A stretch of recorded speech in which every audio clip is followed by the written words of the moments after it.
यह कहानी 200 साल पहले की है। दो मुसाफिर एक साथ किसी मंजिल के लिए निकले। एक का नाम था लाभ सिंह और दूसरे का नाम था संतोष सिंह। दोनों एक साथ सफर कर रहे थे। दोनों में फर्क था स्वभाव का। जहां संतोष सिंह अपने नाम की तरह ही संतोष पूर्ण जीवन जीने वाला और दयालु था, तो लाभ सिंह स्वभाव से बहुत कंजूस और लालची स्वभाव का था। दोनों कई दिनों से लगातार सफर कर रहे थे, इसलिए थकान और भूख से दोनों की हालत खराब हो चुकी थी। दोनों चलते चलते एक गांव तक आ पहुंचे।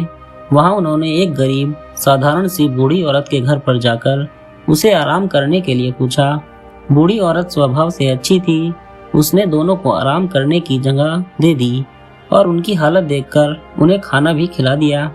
बूढ़ी औरत ने दोनों से काफी बातें की और बातों ही बातों में उसे पता चल गया कि दोनों बहुत लंबे सफर के लिए निकले हैं।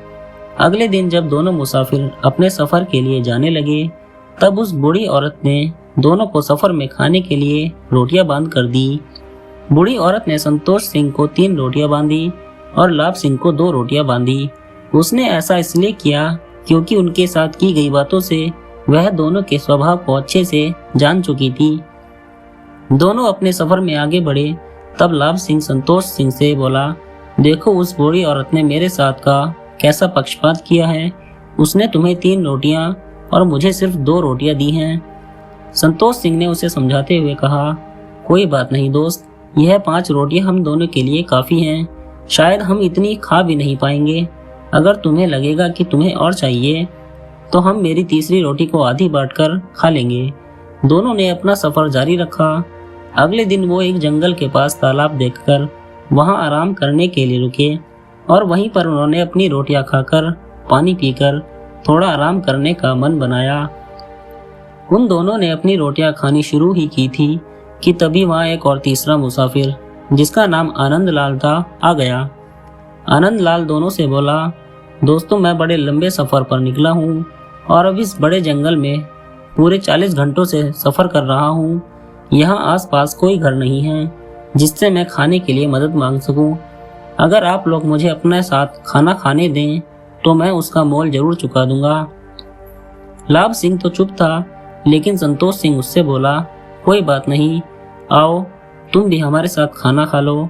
हमारे पास कुल 5 रोटियां हैं और इन 5 रोटियों में हम तीनों का पेट अच्छे से भर जाएगा। संतोष सिंह ने कहा ही था कि आनंद लाल तुरंत उनके साथ रोटियां खाने के लिए बैठ गया। संतोष सिंह ने सभी रोटियों को तोड़कर 3-3 हिस्से किए। इस तरह सभी 5 रोटियों के 15 हिस्से हो गए और सभी ने 5-5 बांटकर खा ली। जाते जाते आनंद लाल ने दोनों का खूब धन्यवाद किया और 5 रुपए संतोष सिंह के हाथों में रखकर चला गया।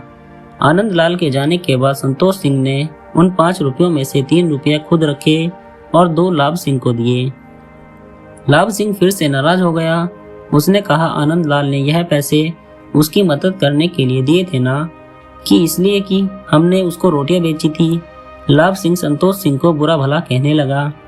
संतोष सिंह को पैसों से ज्यादा फर्क नहीं पड़ता, लेकिन लाभ सिंह की बातें सुनकर उसे भी गुस्सा आ गया। दोनों ने तय किया कि पास वाले गांव में किसी समझदार आदमी से इसका फैसला करवाया जाए। दोनों नजदीक के एक गांव पहुंचे। वहां पर गांव के सबसे समझदार आदमी के बारे में पूछने पर सभी ने वहां के सरपंच का नाम लिया। दोनों सरपंच के पास पहुंच गए। सरपंच ने दोनों की बातें सुनी और परिस्थिति को समझा और लाभ सिंह को कहा, तुमने जितने रुपए मिलने चाहिए थे उससे ज्यादा मिले हैं, इसलिए तुम 1 रुपए संतोष सिंह को दे दो। लाभ सिंह चौंक गया।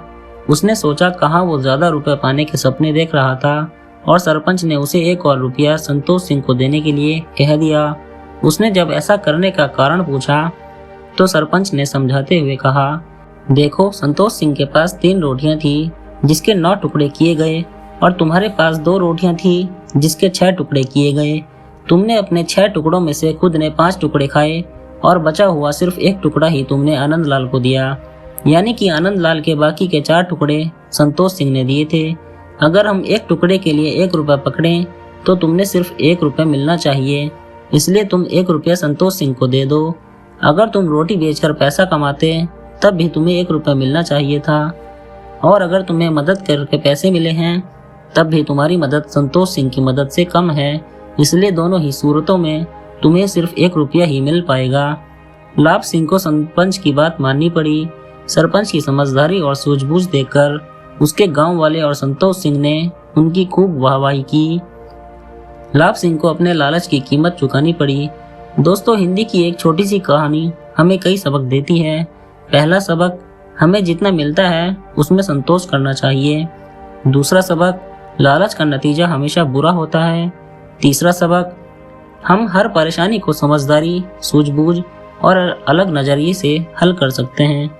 दोस्तों, आपको ये कहानी कैसी लगी हमें कमेंट करके जरूर बताएं और इसी तरह की कहानी सुनने के लिए हमारे चैनल कहानियों की लाइब्रेरी को जरूर सब्सक्राइब करें। फिर मिलेंगे एक और नई कहानी में। धन्यवाद।